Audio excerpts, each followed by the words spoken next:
Hello and welcome to Salopcast. It's been a while. We're back again. Got the full crew. Looks like Dan's drinking port. And we're back again, and we've got a few games to cover, a few interesting stories, plenty of discussion points. But yeah, welcome back to the podcast, Dan. Enjoying your port there? Is it port? It looks like a little port glass. Sainsbury's Red. Yeah, it's the posh stuff, but it's doing the job. It's very nice. So yeah, good to be back, Ollie. Cool. And welcome back, Chris. How you doing? Good, thanks, Ollie. Sadly, no red for me, just a glass of water. So, you know, that's the difference between me and Dan, isn't it, in terms of lifestyle? He's the party animal. He's a professor who's always drinking. And Mike... Good point. My lawyers will be in touch, my goodness. Yeah. Hey, Mike, cheers, Ollie. I mean, for completeness, I'm drinking a cup of tea. I don't know whether that's relevant, but I was playing five-a-side, so I was quite cold, so I'm having a cup of tea. And for those who are watching, some young, well, not even maybe younger kids might be confused. They might think you're wearing an Oxford United shirt, but you're certainly not wearing an Oxford United shirt, are you? No, I found this absolute beauty. Here it is in the loft while I was looking for something else. I even forgot that I owned it, so I thought, we try and wear town-related gear. Although there's only me and Chris really wearing it tonight, I think. So I thought I'd put it on. It's a good memory of days gone past, and we had a long pre-pod chat about Chris's various memories of us going to Barnsley and things like that. So it's been, it's been a good conversation starter as well. So yeah, good to remember the old. I've got the old meadow in the background. I'm wearing a shirt from 1997. I've never truly moved on, to be honest with you. Yeah, and Dan's got a background, so it's all working today. It's rock and roll. So yes, in this household. Yeah. So we've got quite a few interesting discussion points to get through. We've actually got some wins to talk about, which is going to be interesting. So yeah, we'll talk about some games, talk about Shrewsbury Town's form.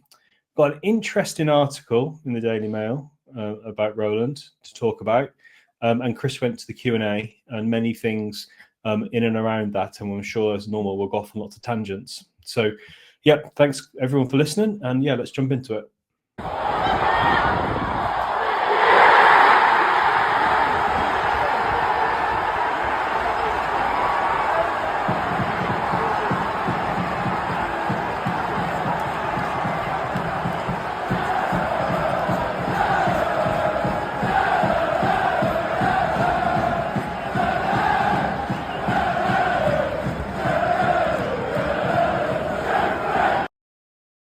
First game for us to cover was the Oldham game. So we've got 5 games in total. Well, 4 if you kind of discount the AFL Trophy game.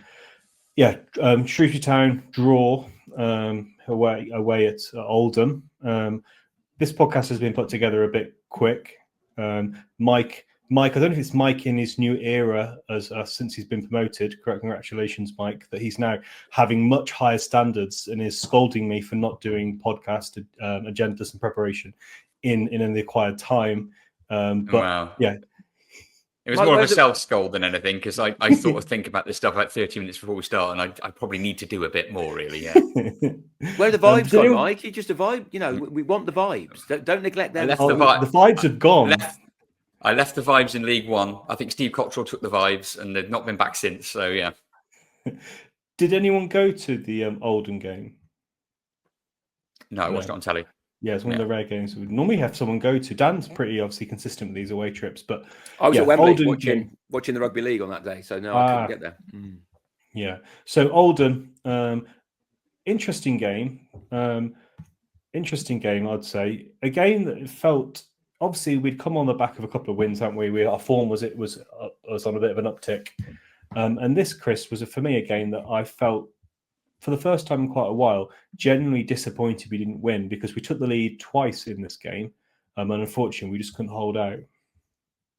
Yeah, and it's not just taking the lead twice, is it? It's when we've taken the lead. We went 2-1 up with 1 minute into injury time at the end of the game. So you've got the euphoria of thinking, my God, we've won it in the 91st minute.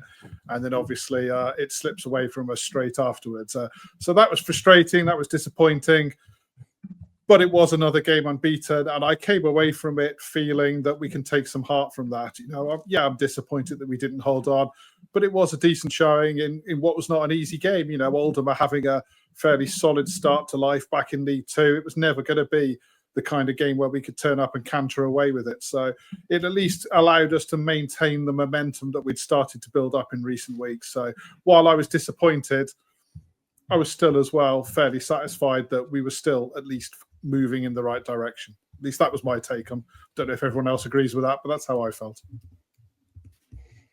Yeah, I think the prevailing memory of it was if you'd have given us a point before the match started and we were on good form to keep the ball rolling, we'd have been fine. But when McDermott scores that really late goal, I was jumping all over the front room. It was like definitely we'd won it. There was no chance to get back to it, and then concede that last-minute goal. It felt like a loss, but actually a creditable point. An Oldham team that they're certainly doing better than we are this season. They're sort of rolling around mid-table, aren't they? So I don't think on the balance it was a bad result, and it, like you said, kept the ball rolling. But just the manner of the draw felt like a real kick in the nuts, didn't it? And just a bit of a disappointing end to what is actually quite a good result. So I think that was it. But again, we sort of huffed and puffed in the day and conceded possession, the usual sort of story for Shrewsbury. But we seem to be doing that, but picking up a few more points. So it's not the worst end result, even if the football isn't pretty. No. I think. Yeah. Respect the point for me, that one game. But I think one of the things I took home from it though was also that Oldham, even now, and we're recording on Tuesday, the 18th of November, have only conceded 12 goals in the league this year. No side in League Two has conceded fewer goals. What they don't seem to be able to do is score many goals either. Not many sides have scored. They're low in that league table as well. So to score two good goals against a side that don't concede goals, that's not the Shrewsbury Town of the last 18 months. So I think the take homes there are we do actually be able to score goals at important times now, which is a really useful skill to have, even if the opposition have, shed loads of the ball. So that was one of the first times where I really thought, okay, we have actually got the ability to break through some of these sides, even if we're feeding on scraps for a lot of the time. Yeah, and goals is a very nice segue, Dan, into the next game. Because, we went into the FA Cup against South Shields. And we quote Ian again, where he said it wasn't a banana skin, it was an elephant trap, and this was potentially going to be a very, very difficult game against a well-funded South Shields team. You did go to this one, Dan. You had a nice weekend with the boys, which made a really good trip. Well, it's one of those ones where you need to be very careful what you promise your kids, and everyone on this call will know exactly what I mean by that. But I said, whoever we get in the first round of the FA Cup, we are going. And it's partly because it was the end of half term. The boys hadn't got a game themselves on that weekend. And of course, I was sort of thinking, oh, well, what's the worst that could happen? Well, pretty much South Shields away is the worst that could happen at midday on a Sunday. But of course, promises have been made. And to be honest, it was, I think it's the 100th ground I've seen Shrewsbury Town play competitive football on. So there was lots of reasons why it might work. And of course, the narrative worked as well, in that we went there. We had a 500 or so people in the away end, which is pretty impressive, given it's live on TV as well. And it looked to me like we played the game brilliantly. We left our egos outside. South Shields are a really well-funded team. They're a good football team. They're technically every bit as good as we are, but we used a bit of nous to give them the ball. We didn't go and press them unless we really thought we could get it back. And ultimately, they ran out of ideas. And what were the stats, Ollie? Was it 72% possession and 21, and they had 7 shots. We had 22% possession and had 21 shots. And I thought this is a great example of a club that's 2 divisions high not going and playing with their egos. We thought about how best to win the game. Let them have the ball. And at one stage, their keeper was coming right away out to the halfway line. And they will in the end get frustrated. And they just kept going left to right. And I thought the performance was great. And it fitted into what for us was a super weekend. I should say, shout out to a couple of souls I was standing next to who were very generous about the pod. A couple of folks from Northern Ireland living in Oswestry who were very generous about the comments they made about the pod. That was always nice to hear. But the weekend, quite frankly, couldn't have gone any better from our perspective. And I think most of the Town fans there would have agreed. Yeah, it was a really, really good performance. It was, you're right. That was the good summary, that we gave up possession of the ball, but we had confidence in our own ability and the fact that we are League Two footballers. Some of them played at a higher level, and that we were going to win the physical battle and we're going to win our duels. And that was the game plan. And we didn't give up the ball solely because we couldn't get it. Because sometimes you give up the ball because you can't get it. Now, we could have gone a bit more full on with the press, but clearly somebody had watched South Shields. They'd worked out why they're top of the National League North, and they let them play themselves out. And I think we've all been critical of the way that Town have approached football games at times over the last 2 years, but I don't think we could have done it any better. And fair play. Yeah, and it's results business. Appleton needed results. And for me, I do love XG, and for me, this is just an absolute brilliant. So they had 0.2 XG, and we had over 3.05. We absolutely dominated it. So if you watch that game and you're just watching, they have load the ball, that's nonsense. We absolutely dominated them physically, mentally, and in terms of goal scoring opportunities. It was a really, really good performance. And yeah, I'd love to have been a fly on the wall when that was the plan.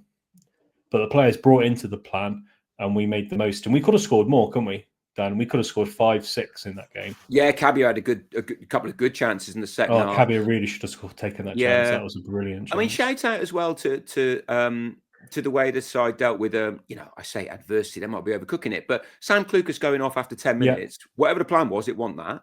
And so Mal Benning comes on, and I don't know Mal, obviously, but I suspect he's probably aware that he's not had the best of season so far. But physically, he was not going to be dominated by that winger. He got up and down. He put his foot in.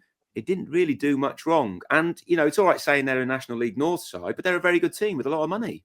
And they won't be National League North this time next year. And I thought Benning did as well for the town as he's done for quite a long time. And fair play to him, because coming on after 10 minutes is hard work, chaps, isn't it? You're not really ready for it.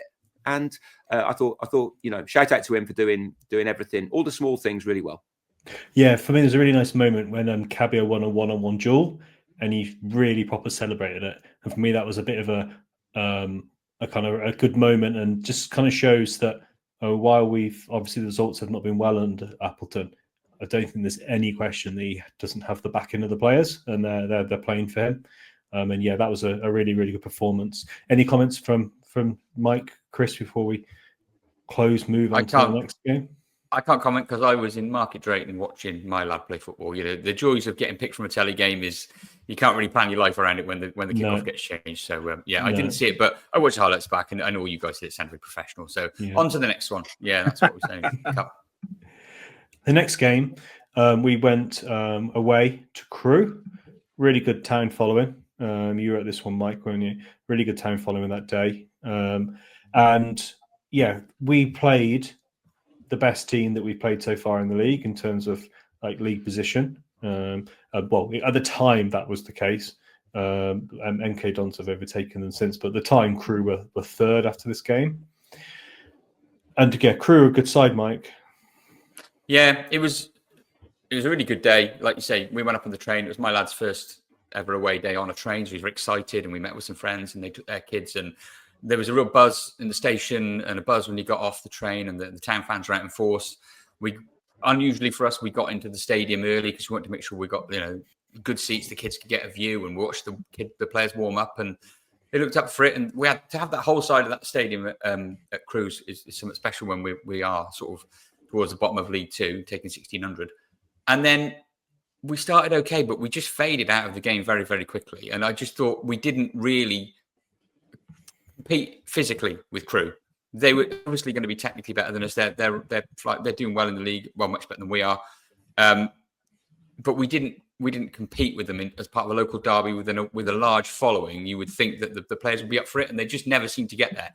And to the point where I thought we looked really tired in the second half. Early in the second half, I thought our 11 that we picked looked miles off it. So it was a really frustrating day to take that many and then just sort of cough up a fairly nothing performance and give Crewe a few easy goals and sort of roll over. Really, it was a real air out the balloon moment, and it always seems to happen when we take a big away following almost anywhere. It doesn't matter how we're doing in the league. We could be doing well. We could be doing badly. It could be a playoff final, whatever. And we always seem to really struggle when the crowd gets big, even at home as well. So it seems to be sort of a cultural thing at the town in front of big crowds. But were you there as well, Chris? I don't know if you went to that one. I wasn't, sadly, Mike. I couldn't make it because of other commitments, but I did manage to watch the game. And I'd agree with what you said second half. I actually thought the first half was decent. I enjoyed the first half. I thought it was a game between two decent teams having a go at each other. I thought we scored a cracking goal, obviously, to equalise from Josh Ruffles. But I was disappointed second half that, we didn't seem to come out of the second half and match them. But sometimes you have to credit the opposition for that. I was a bit disappointed with us, but I was impressed by Crewe on the day. And I do think if they play like that week in, week out, they're going to be up there at the end of the season. I don't know if that's their usual level, but they certainly played well in this game. And for them, it was probably a derby as well. So, we took 1,600, but there was a decent home following there that day as well. They were clearly up for it. Credit to them. Like I said, definitely the best team I've seen us play this season. Not saying they're the best team in the division, but it's the best performance against us this season, in my opinion. Yeah, I felt that we did all right at times in this game. There were spells in the first half where I thought we looked all right. I totally agree with you, Mike. As the second half went on, we did look quite tired. I think this is the challenge we have with having a really small squad. But at times, I thought we competed well. I thought that the fact that we came back into the game and we did get that goal, we did equalise. For me, it was quite a good marker. And I know I did a tweet after the game, which some people didn't like. And I know you questioned the use of the word improving. But for me, I think we have improved since the start of the season. And while we lost in this game, there's no way we would have scored that goal like in the first 5 games of the season. And I thought while Crew were really good, and I feel that we made them work hard. And for me, the performance we put in was miles better than what I saw in the first 5 games of the season. And that's why, for me, while it was not the best result that we wanted from a poor performance and like tactical and our setup, it was a lot better than what I saw at the start of the season. Yeah. I wonder if this is one of those things where the people in the stadium often have a different feeling about a game than people watching on telly. I was going to ask you that question. And because the people in the stadium, like everybody was so fed up by the end of that game. And it wasn't anger. It was just such a feeling of disappointment in, getting up for a big game. And it didn't feel in the stadium like we really competed at all. Like, we started okay. I'd say that, we tried to do the right things. But when you see people sort of not quite getting to every second ball and not quite competing for every 50-50 and being out jumped, and when we started making subs because the team looked tired, we brought on Anderson, who looked all sorts. We brought on Anike, who is whatever he is, 6'7", but when he jumps for the ball, he seems to crouch down to 6'1" first and then go for it. And really, he makes it easy for defenders. And you start to see how thin the squad is. And I suppose the other thing was we were on good form, weren't we? And then we coughed up, although we scored that goal, you said, well, we probably scored that goal at the start of the season. We let in 3 goals that, whilst O'Reilly's finish is good, the final goal was an absolute disaster. The third one came right at the end, though, like when we were trying. So, and then in the second half, we did try. We had quite a lot of possession. We had quite a few chances at the end of the second half. I didn't want to put words in your mouth, but I think you've almost said it. I think it was the emotion of the big away following, some excitement, some optimism, and I was watching at home, quite calm, without any of that kind of build up. And I think I watched the game through a different lens to those who. That's possible. I'd say my complaint my sort of comment about your tweet was you were saying it was an improvement on the first 5 games of the season, and I was saying, well, I don't think that should be the baseline for comparison, because that was the point at which we were the worst team in the 92. We were bottom of the league. We were awful, and actually that loss on the day put us back down to sort of where we started. So it didn't feel like progress or an improvement. It felt like it felt more like a step backwards towards the start of the season than some of the stuff we'd seen in the preceding 2 weeks. So that was another part of the disappointment, is we'd built up some momentum and we'd started to look like we were playing in a different way, and we were more of a front foot team. And then all of a sudden we're just not competing. It was like the bad old days at the start of the season. But because I don't know, it's a really interesting one. I think there is that thing about watching a game, being there, having different emotions. But for me, we had nearly as much possession as them. We had like 14 shots. For me, 16 shots. Sorry. For me, it was really interesting, the fact that like the different feelings that people had from the game. And for me, there was like the structural position. I think our tactics into the game was much better. I think we've played that game earlier in the season. We got absolutely trounced. And also, just to repeat again, like apart from NK Dons, when we played NK Dons, they had like 10 players injured. That was the best team we played this season. And we did compete and we did fight, and we did have times where we were quite dominant. But it's really interesting. Again, we're probably never going to agree on this game, Dan, because we've got 2 quite different perspectives. Yeah, I mean, I just think that rational people can disagree about this sort of stuff. Yeah, exactly. I mean, it's interesting that Appleton was more in Mike's camp, I think. He sort of said, look, we have been improving, but that wasn't what I wanted to see, really. We can do a bit better than that. And so I think he was a bit deflated by the performance. Well, he's not going to hang his players out to dry, but he definitely wanted a bit more than what he had. He probably wanted a result. Exactly, again. and I'm all for that. I don't want, The one thing I was going to ask Mike is, now, how much money would you pay to watch a flat race between Bogle and Anderson, right? Because, I mean, it was like two elephants running after a ball, but it wasn't really embarrassing. It was like... It was really embarrassing. I couldn't believe it when I was watching it. Bogle I always thought Anderson was slow. And then Bogle's slow, and he got away from Anderson, but then somehow Anderson caught him up. He did catch him up a bit, which just blew my mind. And I thought at some point Anike was going to run past them both, just come on, but because he's slow as well, It was a really odd moment. And then the weirdest thing is Anderson gets back there, and then he's got an opportunity to tackle a ball it's there to be got, and he sort of gets his feet the wrong way around, and he goes in with his sort of standing foot. He doesn't quite get there, and then Bogle gets the ball back again. It was really calamitous, and it all seemed to happen in slow motion. It was like I could have gone for a pie and come back, and they'd have still been doing it. It was really weird, but it was quite calamitous. Naturally, sort of, we kind of knew the game was gone at that point anyway, and then just think, conceded another daft goal, and it felt harsh on Brook as well to put to have three go past him when he didn't. I don't think he quite deserved that. So just an all round sort of a misstep in what's actually been not a bad month and a half. And it was like on the day it felt like, well, is this going to be the start of another decline, or we'll be able to wrest it back? So I think after that we got it back on an even keel, didn't we? Really? Yeah. No, it was a shame we kind of had that defeat, but obviously then we went into the EFL Trophy game against Northampton, and for me this is almost the epitome of Shrewsbury Town in the last 3 years. Dan, had chances to score, and what did we do? Yeah, I buy that, but one thing I would say is that we did at least look like we were going to create chance after chance after chance, and there's been quite a lot of games where I really haven't thought that. Now, I was barely awake on the sofa watching it. I was that uninterested in the tournament. But at the same time, it was quite nice to see us playing on the front foot. And so I know we lost, but I really didn't care that much. In fact, I'm not massively gutted at all that we're out of that competition. But I do think at least we look like a football team. So that was where I drew the line and very quickly moved on.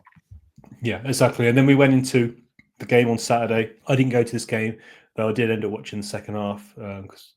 But yeah, Newport County at home in... Chris, what was fair to say, a must-win game. You went on BBC Shropshire. Didn't enjoy the noise at the start, but you made some good comments about Newport. And yeah, this was a must-win game, wasn't it, for Michael Appleton? Yeah, it had the feel of a big game, didn't it? We're only in the middle of November, but this was 24th in the division against 23rd in the division, so there was a lot at stake here. And for Newport, it was a chance to get off the bottom of the table. For us, it was a chance to put a gap between the bottom of the table and the rest, as it were, pull ourselves out of it a tiny bit. So it had a lot riding on it. Both teams, as a result of that, you got the feeling were a little bit nervous, and that came across in the performance. The first half was, if I'm honest, fairly painful to watch. Lots of mistakes from both teams, and I think it was Dan made a comment about one goal might win this game, and obviously that turns out to be very prescient because that's what happened. But what I will say is, we stood up to that pressure, and Michael Appleton didn't back away from it either. In the build up to the game, he talked about this being an important game, and he wasn't going to duck from that. And that's what he set his team out there to fight and compete, and we did that. So while at half time I was probably feeling a bit down about what I was watching, I suppose it's a good job he's the manager, not me, because he's a bit more level-headed maybe than I was feeling at half-time. And we've obviously seen the game out with a cracking goal. And it's cost a manager his job. An ex-Shrewsbury manager at Newport County, poor old Dave Hughes, I think he was sacked within seconds of the final whistle, wasn't he? In fact, by the time he was doing his radio maybe interview, he knew already. I think he did. On his radio interview, he made a comment saying it's going to be somebody else taking this team forward now. So you get the impression that he knew he was gone. And yeah, they officially announced it just a few minutes after that. So sad for him. You never like to see any manager lose their job, and especially not an ex-Shrewsbury player. And I liked Dave Hughes. I think you talked about me being on the radio, Ollie. That was on Friday night on the radio Shropshire Sports Hour, and they asked me about Dave Hughes and my memories of him. And he was a cracking centre back for us. brought in as, you know, a 21-year-old player from Aston Villa, and we sold him for £500,000. And fantastic player who was always destined to have a decent career. And I hope he'll have a decent career as a coach. You know, it's not worked for him at Newport County, but I hope he gets a crack somewhere else, or if he doesn't, that he at least gets to work as a coach again, because he was at Manchester United, obviously, before he went to Newport. So good luck to him. Lots of happy memories of him. But we needed that, didn't we? Boy, did we need that. And, you know, fair play, we got it. We got the points. We're out of the relegation zone. And once again, hoping that it's the catalyst for us to kick on a little bit. Yeah, we're like, just sharing a graphic for those who on pod, unfortunately, you can't see, but it's a graphic from Sky Bet League 2 that shows that Shrewsbury Town in the last 5 games and also the last 6 games is the same position. Shrewsbury Town are the fifth best side in the last 5 games in League 2. And that's, it's really good that we'd be able to turn this around. Worth noting, Ollie, that's being built on home form, isn't it? The 3 wins you can see 3 home wins. All at our place and all without a goal conceded as well. You know, considering how poor our home form was, though, obviously there was stats, wasn't there, before the, oh my God, I can't think which game it was now. The game we won at home many weeks ago now on the last podcast, which kind of broke the home duck. Yeah, the Cambridge game, that broke the home duck. And since then, obviously, we've won another 2. So, fair play to Appleton turning this around, and obviously puts us in a better position. Unfortunately, if you look at the league table, so those on YouTube can see the league table, we're not miles away from there. Obviously, we're 5 points from Newport now. We're up to 21st. But I think it's obviously really interesting to note that, obviously, as we've been picking up points, Cheltenham are picking up points, but also, you know, I would say the relegation zone goes all the way up to 16th now. You can maybe even count Oldham, maybe even higher. We've dragged more teams into it, haven't we? I think that's the thing. Yeah. So if you look, for those who could, we're Shrewsbury Town on 16 points, the same as Crawley, or 20th. Bristol Rovers and Accrington have 1 point more than us. Barrow and Tranmere have 3 more points than us, and then 4 points ahead of that is Oldham. So, you know, a couple of wins more, and we could be out of this. But I think it's fair to say that you could almost argue the whole bottom half of the League 2 table is in the relegation zone, because for me there is a real gap.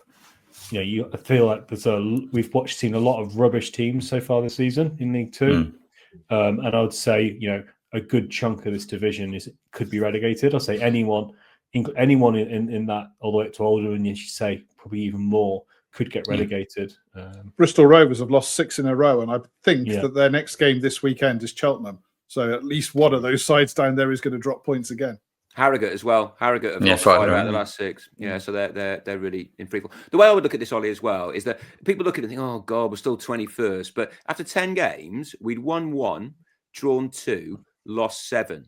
We've now won 4, drawn 4, and lost 8. Now that is actually a significant improvement. We have latched on well and truly to a pack that was in danger of getting away. If you keep getting results, you almost don't have to look at the league table. Other teams around you will win, but somebody is losing somewhere, and we see that with Rovers. We see that with Harrogate. If we keep getting 11 points from 6 games like we've done now, then we won't be going down. So we just need to keep going. Don't worry about what others are doing. We will inevitably catch them up and go. And that's for me the positive. Is that we've stopped conceding those silly goals. We're better at the back. Not saying it's not going to happen sometimes, but you know we'll come on to the goalkeeper at some point as well.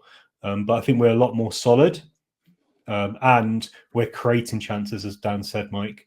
We are creating chances now. And then I've got a question for you guys though. I don't know if you work this right. So we've got 14 goals, obviously not very many. How many different goal scorers do you reckon we've had? Question.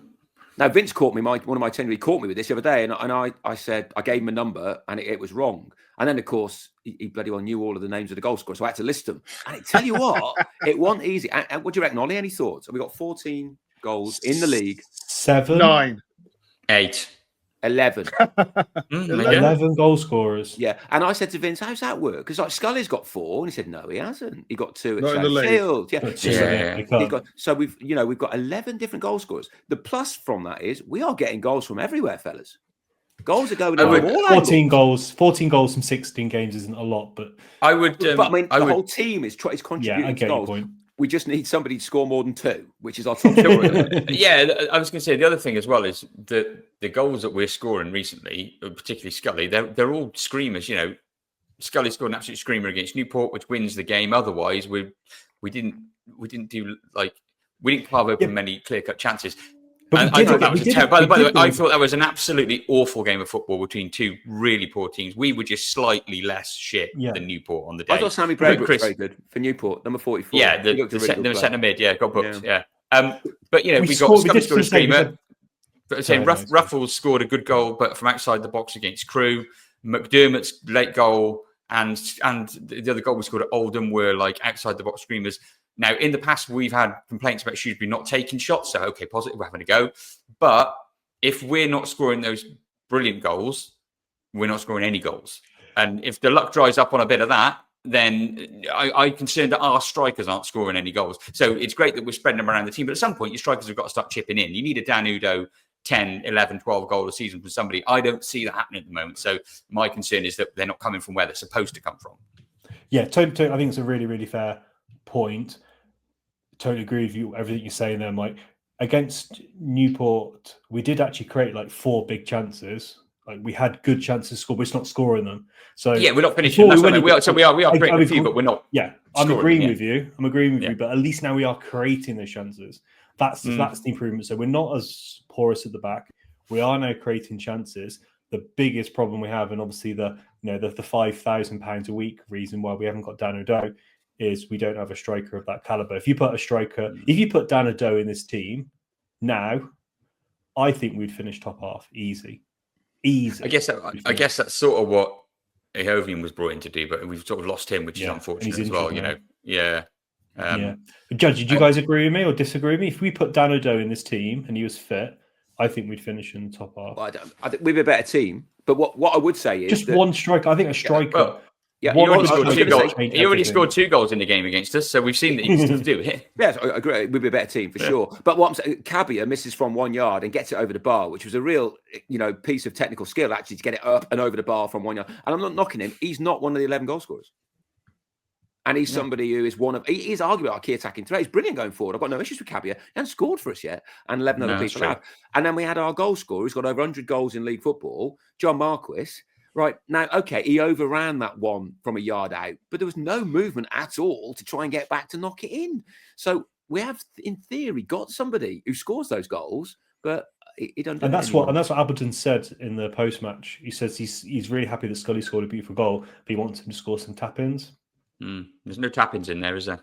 But we're creating those chances to do it. Like Cabia nearly could have scored from like 1 metre out, couldn't he, at South Shields as well.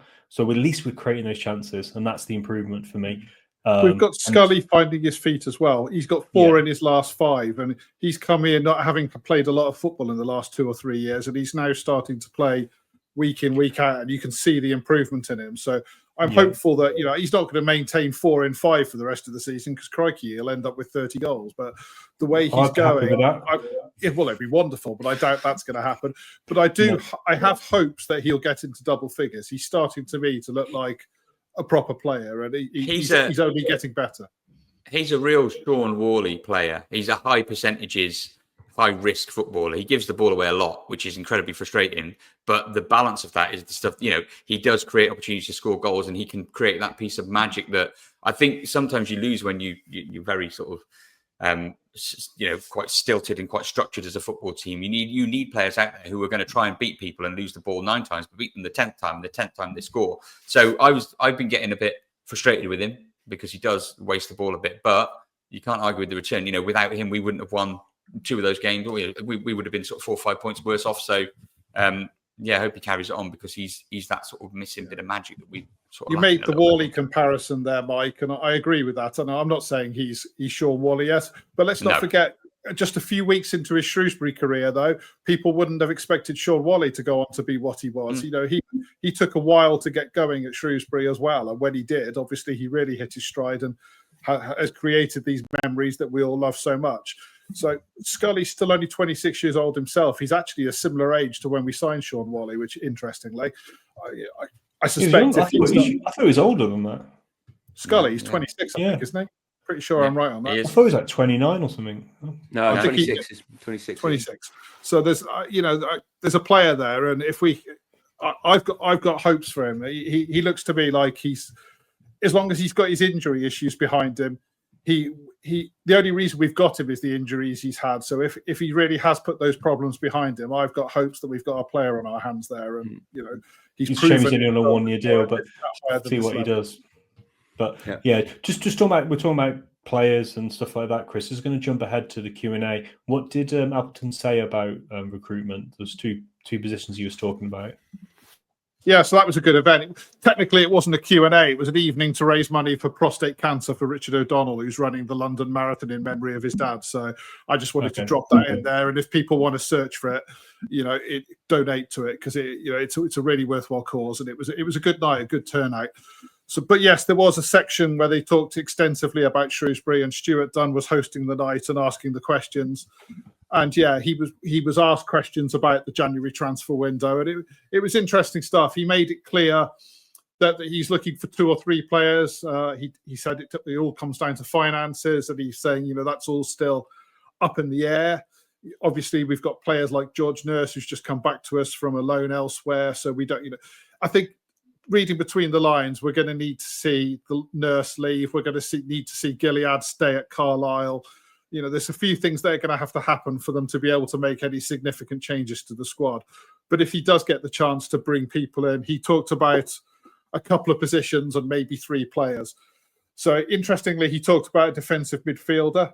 One of the guests at this event, Mike will be happy. Thank God for that, Jesus. Well, they talked about, we had a rather random guest at this event, which was Liam Bridcutt, who's an ex-midfielder who played for Appleton and O'Donnell at Lincoln City. And he was there. I hadn't realised, actually, he'd had a really good career, played Premier League for Sunderland, played at Brighton as they were marching up the leagues. And we heard a bit from him, and apparently he was a very effective defensive midfielder. And Appleton basically said he wants to find another Liam Bridcutt. That's what he would like to bring here in January, somebody of that ilk. So that'll be interesting to see. But then he talked about stuff that we've already covered in this pod. He's a bit of a fan of XG like you, Ollie. He likes to bring out the XG stats, and he was saying that the XG stats have us up there. Our XG is comparable with top half teams in this division, and the issue we've got is not taking the chances that we're creating, and therefore he said he would ideally love to bring in a couple of players to put the ball in the net. He said they don't have to both be strikers. I got the impression definitely one striker, potentially a background potentially an attacking midfielder as well, but certainly players that have got a bit of ability to put the ball in the back of the net is what he's looking for. But he did make it clear that those are hard to find at any time, and particularly hard in January. So a lot of things have to go our way for that to work. And did Appleton talk anything about style of play or any other players of note? Yeah, he covered loads of stuff, actually. So he was clear that he very much still wants to transition over time to playing a back 4 with wingers. That's the type of football he's played at his other clubs.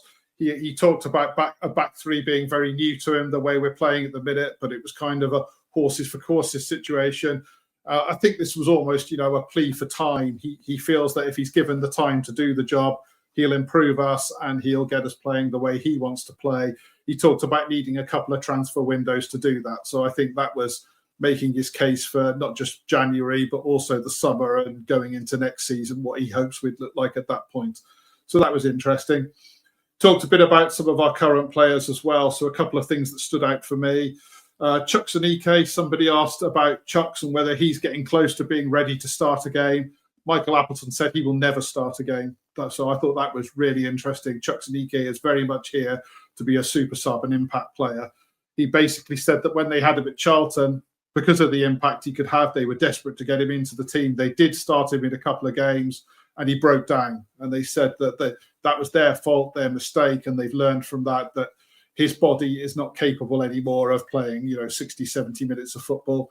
But they believed it was worth signing him anyway because he can come in and in half an hour or 20 minutes impact a football match. And Chris, did you follow up with the question, when's he going to be ready to start impacting off the bench then? Because he's not doing much when he does come on. He's not going to start. He start throwing your weight around, He did against MK Dons, and Appleton liked to talk about that game. But yeah, that was a while ago. And I agree, he's not exactly impressed lately. Appleton told us he's getting better every week, and he can see it in training. And he, I'm just telling you what he said. But I agree that what we've seen hasn't been fantastic so far. And obviously, he's injured again at the moment. He wasn't available against Newport County, so we'll have to see how serious that is. But that was interesting. You talked about him. The other player I was just going to briefly mention, one of the questions I asked actually was around Will Brook, because I think we've all been so impressed by this kid that we've brought in supposedly to be our reserve goalkeeper, and he's quickly established himself as a first choice, keeping this Manchester United loanee out of the team. So I was intrigued in how that signing came about. I was wondering if this was a data-led thing. How do you end up signing a kid who hasn't got any Football League games under his belt and has only played 2 games at Leamington, and then suddenly he's brought into Shrewsbury Town? So how's that happened? And I wondered, was it stat-led or anything like that? It wasn't, it turns out. I got that totally wrong. It was this was a phone call to Brian Jensen from a contact. So our goalkeeping coach was given some credit for this one. Player that was put to him, they said they looked at his stats and he fitted the profile of player we were looking for, was the language that was used. Reading between the lines, I suspect he was cheap. I suspect that's we can only assume he's on peanuts, yeah. But he was, they brought him in, and I presume there was plenty of cheap goalkeepers out there, Mike. So what I will say is clearly they've got it right, because he's come in as a cheap goalkeeper and been fantastic. So that was interesting, though, just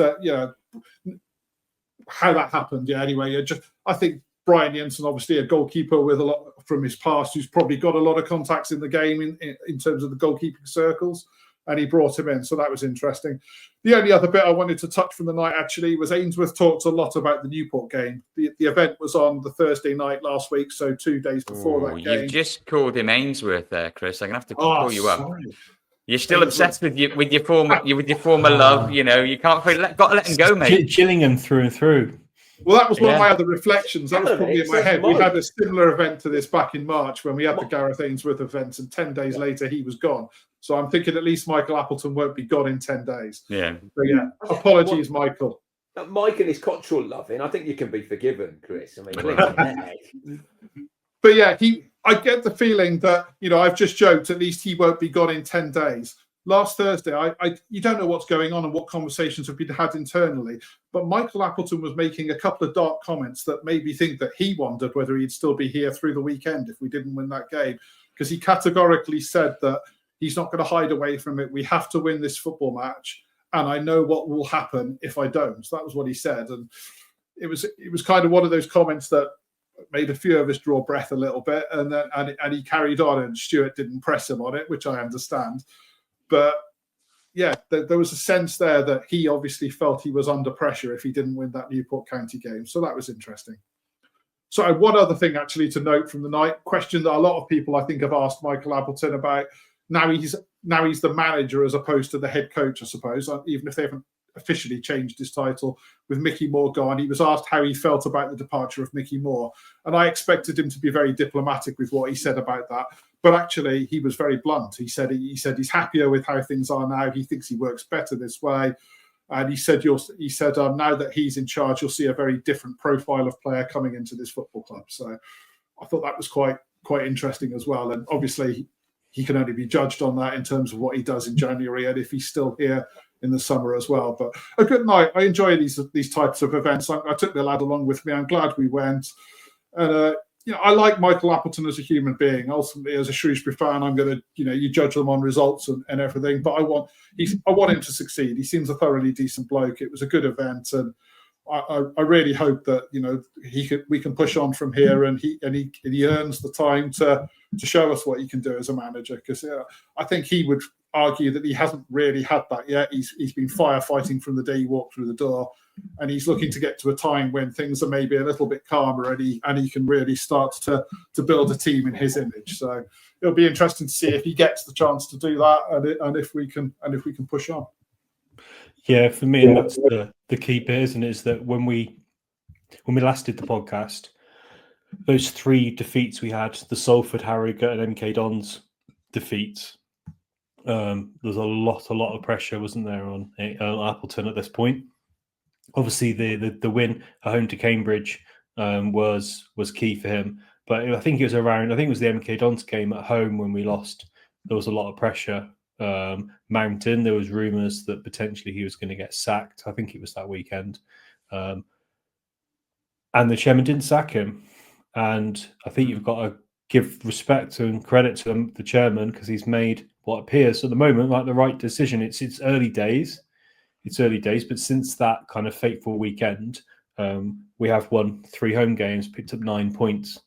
And to Chris's point, 10 points because we drew at Oldham as well. Yeah, 10 points. Sorry, yeah, 9 points at home, 10 points in total. And to Chris's point, of something I was thinking before we start the podcast is, wouldn't you just love it for a manager to actually turn it around? Like, all we want is Shrewsbury Town to win football games. That's all we want. And we don't really care who the manager is per se. As long as we like him and he signs good players and we win football games, that's all that matters.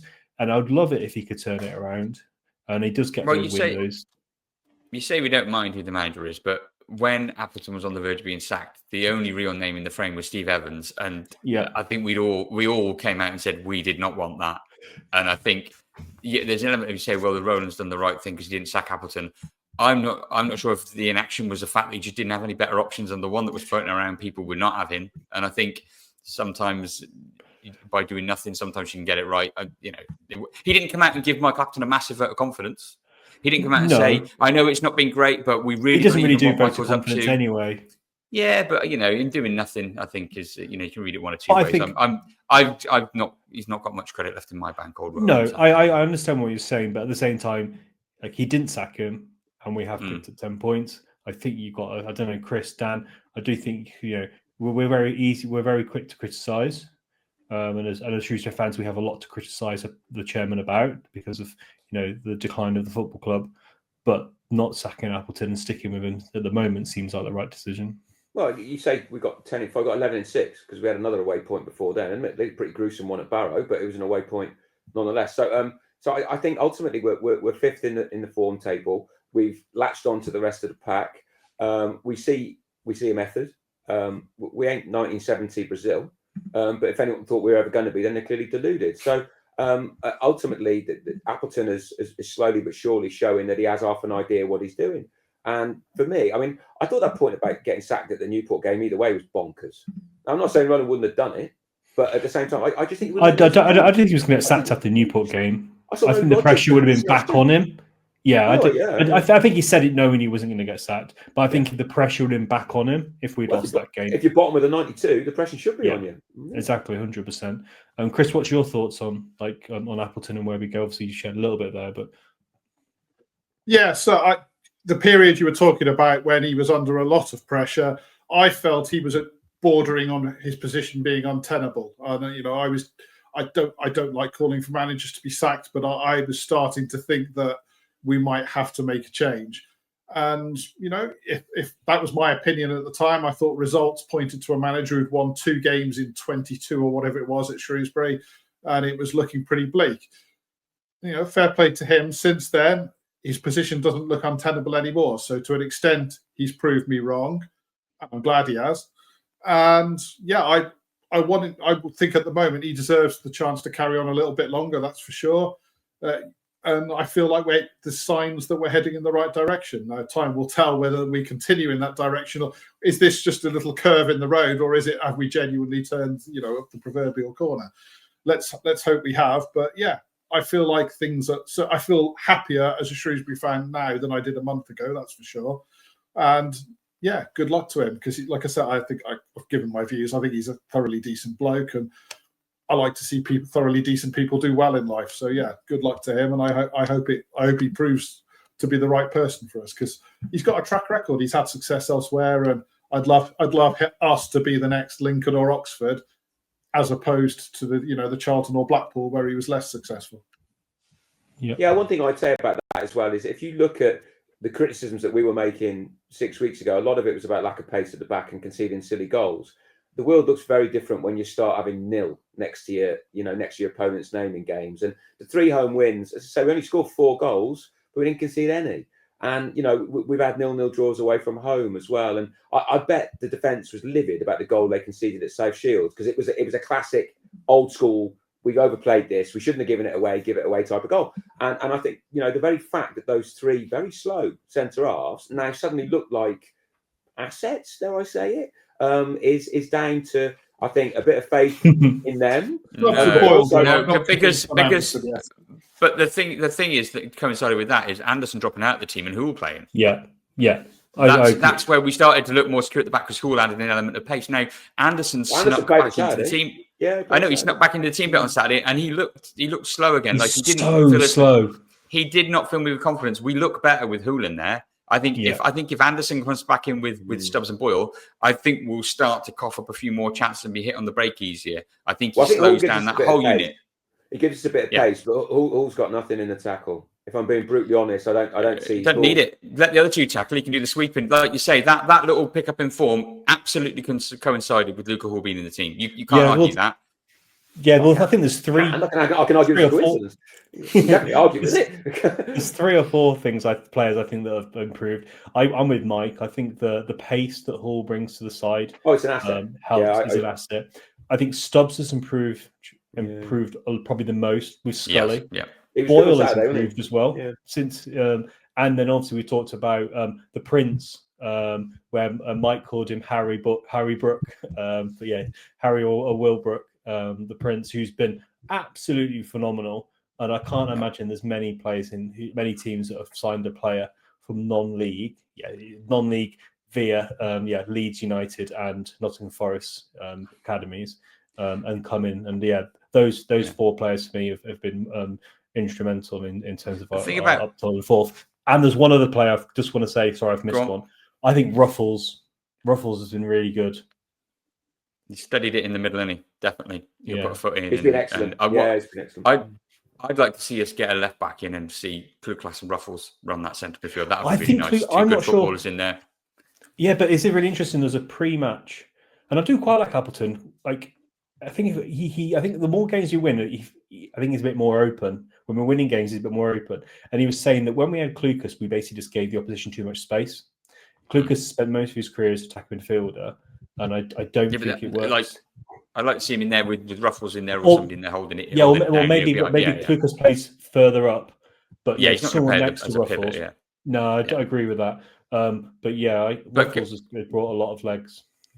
Going back to Brook, his performances have been excellent, and his form, it could be a bit of a problem for us down the line because there's lots of rumours circulating that Man United are not happy that Harrison is not playing enough, and there's rumours circulating that they might recall him in January. And if they do that, we're a bit stuck without a replacement goalkeeper, and it's always good to have 2 good goalkeepers in the squad. Yeah, though? Maybe we're paying quite a bit of money for him. Maybe it's going to be a blessing in disguise. But just in case, if Brook if Harrison goes, we know at the moment we've got 2 good goalkeepers. They are 2 good goalkeepers. If Harrison goes, who are you going to get in? And if something happens to Brook, I think it does leave slightly exposed, and it's a very sort of important recruitment to get an alternative in if Harrison does go. I just thought it was interesting to see. There seems to be a lot of little press stories being seeded, probably coming from the Man United end to try and sort of force our hand to play him a bit more. But there's a little bit of Harrison was part of the problem at the beginning of the season. It was an upgrade on Savin, but then again, you'd have been an upgrade on Savin, Mike. I don't know. You didn't see me at 5-a-side tonight. I'm terrible in goal, mate. I'm awful. I'll take that. I'm awful. But I didn't think Harrison was massively impressive, to be honest. I just think the call to bring in Brook, not just as a reserve, but then say, right, okay, he's our man. Fair play. He was superb on the way, wasn't he? His distribution, his calmness on the ball. He's a really good goalkeeper. Absolute gem of a find, and really, really pleased with Brook. And I'd be quite happy if Harrison went back. I'm with Chris. I think we'd find someone backup goalkeeper. I think if Mickey Moore was still here, he'd probably already be lining Brook up for a sale. He'd get about 18 grand for him. He'd be well chuffed with that. Exactly. Yeah, make a profit. Lovely. To stay the 3 years. But it's another player I was going to. Another player I was going to call out though before I forget is McDermott. I think he's really coming to. I think he's playing really well. Why did he get dropped then? Because he played really well, didn't he, against Oldham, scored a nice goal. I do think we look better when he's in the side. I think he's a really good, powerful. He's got a good engine on him, but he's got a good eye for a pass. And he tries difficult things. And his goal that he scored against Oldham, although it wasn't the winner, was a lovely little touch around the corner and a good finish. And he's starting to impose himself more on games and be more of that attacking outlet. So I've really enjoyed his his performances recently. Yeah, no, he's been good. I suspect there's an element of rotation in his selection. I don't think he's going to miss many young games, kids. but once in a while, I think it's probably right that he does, and I want to see his name on the team sheet. Well, we want to see England as well, don't we? He's a kid as well. I think he's a proper player. Yeah. Yeah, and I think one thing you have to give credit for, and there's a lot of respect for Appleton, is he does know how to bring young players through. So yeah, that's one thing that I think is definitely the strength of his. So it's something we can keep an eye on. But yeah, it's nice to actually talk about some good performances. It's nice to talk about some wins, talk about some goals. Any final comments, guys, on the games before we go on to two kind of off the field topics? So there was one interesting thing.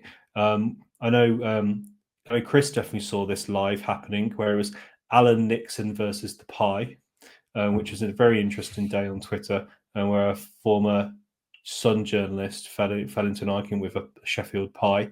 And then about a day later, Nixon shared snippets of the document for Shrewsbury Town's brochure for sale. And we learned in this kind of process that I think it's Tom. Is it Chris? Is it Tom Sang's dad who's helping sell the club? And someone even said that Tom Sang is a godson of the chairman. But yeah, interesting couple of days there from Alan Nixon. Yeah, Neil Sang is an advisor according to the document that was released, and he's a football agent, and the father of Tom Sang. So is that maybe why he's playing? I would be surprised. I'm joking, obviously, but Tom. I've seen people genuinely asking that question. Yeah, I don't think so. I think it's a fair comment on Tom Sang's recent performances because the number 10 experiment. Like, please, like the first thing I did on Football Manager was take that that 10 shirt off him. He's not a number 10, and the 10, him playing in the 10 experiment, it never needs to happen again. I think he can do a job in midfield. I think him and Ruffles were really good in that South Shield games in particular. I don't mind him at right wing back, but please not into midfield. He just looks lost when he goes. I say he just needs to take a touch. Not every ball has to be first time round the corner. Every single time, and 9 times out of 10, is that an instruction back to the opposition? Do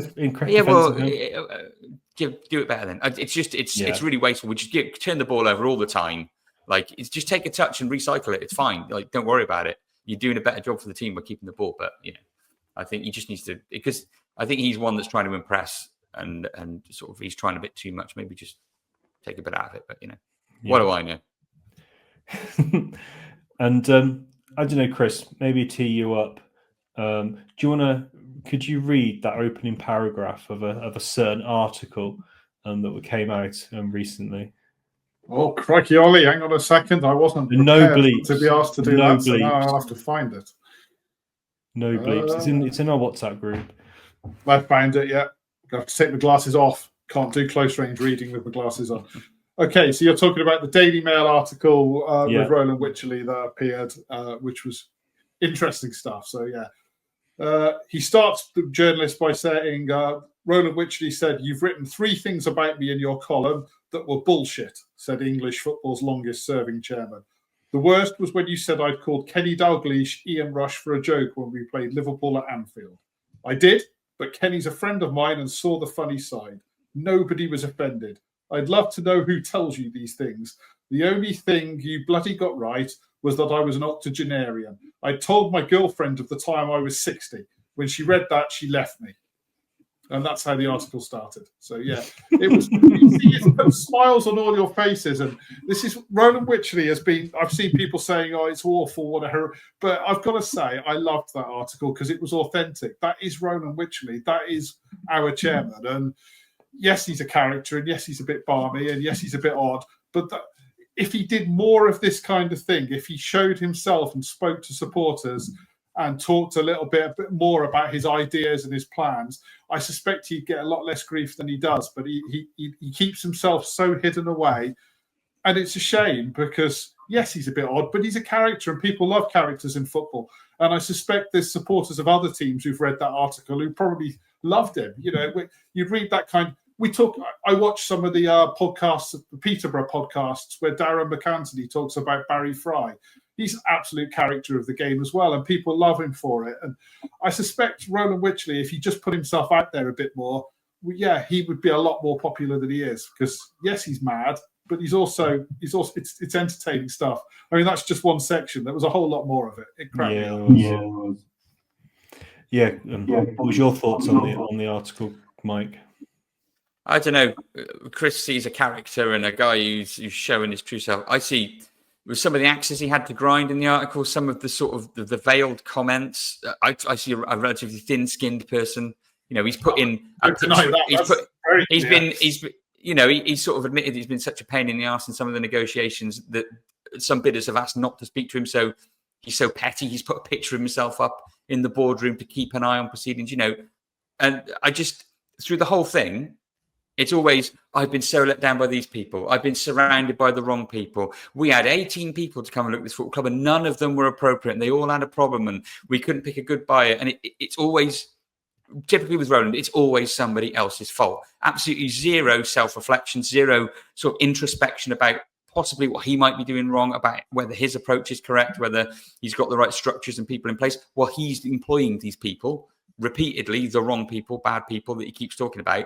And I just see somebody who won't ever hold his hand up and say he's got something wrong. And I found it quite an awkward article to read as a Shrewsbury Town fan. This is the guy that's in charge of the most crucial bit of business this club's got coming up, the sale to new owners. He's got to pick this person.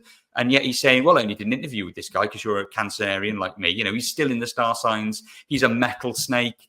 He's publicly dissing the food at Oldham and, showing off about his silver service pie and mash. I find it a deeply odd article. I can't imagine, A, what the purpose of it was, and B, if it was to try and stoke interest in a sale, if you're a potential buyer and you're thinking, I've got to deal with this guy, I'm not sure it puts the sale on. We can talk to Tom Sang's dad, but... Yeah. I don't really get it. I'm not sure who did, because it made him look a bit odd.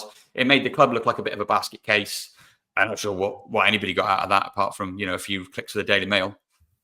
Yeah, I think maybe sometimes two things can be true at the same time. I can see where Chris is coming from in terms of if over the years he'd been shared himself more, maybe his reputation with the fans wouldn't be as toxic as it is. But yeah, you're right, Mike. That was for me when your summary there is exactly my takeaway from the article. Like, why? It just seems a bit odd. And the lack of ownership, lack of accountability, and yeah, I just worry. Like, there's got to be a reason why we haven't sold the club now, and it possibly is the chairman. So yeah, it's an odd one, and obviously, it's months since now the Lean Dooley did that statement that we were going to potentially sell the club, and I can't see us selling at all. No. If you guys have any different opinions on that, I think that from what I understand, it's completely dead in the water. There's not much happening there. I would just make an appeal on behalf of Roland Wycherley. Let the poor man go to Sainsbury's. If you see him, don't flick the visa in. The guy needs groceries like everybody else. Just, let him at least do his big shop. And that's the one thing where obviously Waitrose. Well, exactly, like he goes to Sainsbury's. He's counting their pennies, but obviously you can tell. Like, obviously he's brought this on himself in a sense because he is the chairman of the football club. He has made all these bad decisions, but at the same time, to Chris's point, you can see this a guy who I do genuinely believe he cares about this football club. Keeps making the wrong decision. He definitely cares about this football club. He obviously doesn't like the abuse. Who would? And you're right, Mike. Let the guy buy his lettuces and peppers and chicken in peace. But yeah, it's an odd article. I don't know if there's anything else to say on this little section. Are there any articles in the Daily Mail that aren't odd? Yeah, I don't know. I don't read the Daily Mail, but just asking. That's all. A rare entry. Just on the section in between all the batshit crazy stuff that was in that article, it was revealing on the lengths that they're going to sell the football club and the takeover with the Saudis that's referred to. And I thought it was interesting that on a couple of angles there, clearly, I do think we potentially dodged a bullet with that one because you hear Saudis and people think, loads of cash, but they come across as, frankly, just as crazy as the chairman in that article, if everything he's saying is correct. that he's suggesting they put an offer on the table, shook hands on the deal, and then that offer's halved a day later when it's actually in writing. Clearly, that's a bit bizarre. They also refused to deal with him. Mike was saying, what will people think of him? He openly admits in that article that they would only meet with his vice chairman, which is interesting in itself, isn't it? He's admitting that one of the buyers didn't want to deal with him. But I did read that article thinking, if there's really been 18 buyers come forward, I find it very hard to believe that all 18 of them were as crazy as that. So, yeah, I do agree with what Mike said on the self-reflection and the what more could he have done? Because I can't believe we've had 18 absolute nutcases through the door. Somewhere there must have been one or two who were very serious. And that maybe we've all heard the stories of the terms that are on the table to sell this football club, and there's other things putting them off. I don't think this article will stop people coming to buy the football club. If you want to buy a football club, you're not going to pull out because the chairman's got some slightly strange peculiarities about him. I don't think that's going to stop you. You might change your approach, though. I think you might want to be a bit more hardball with somebody who seems like a confrontational figure. He could have put a softer side of himself over, seem like he's somebody you can negotiate with and come up with a deal with. You read that and you think, God, this guy's going to be belligerent. I think you can look like, I don't know, Ollie might say we work in procurement, and you can pick up a lot of feeds from people's approaches and you know how to deal with them. And I think, again, I don't think it gets us any further down the road towards a productive conversation around a sale, personally. Yeah, it'd be exhausting, utterly exhausting, trying to, I think, deal with this. But maybe hopefully the approach now is we are just going to hand it over to professionals and lawyers, and maybe the chairman has less say. But yeah, I think we're all hoping for a sale, but it doesn't look like it's going to happen now. Looking ahead at the fixtures, we've got a big game obviously on Saturday away at Fleetwood. Then we've got a big game at home against Ainsworth. Be interesting to see what response he gets. Probably not as toxic as when he left. And then obviously we've got a game in not too far from Dan's neck of the woods at Sutton United, and then we're home again against Grimsby. But maybe we'll come back maybe a bit sooner than we have. We've obviously had quite a big gap since the last podcast. But before we close, is there any final comments, gents? Well, I was just going to flag something up that happened to us last Saturday, Ollie, if you'll allow.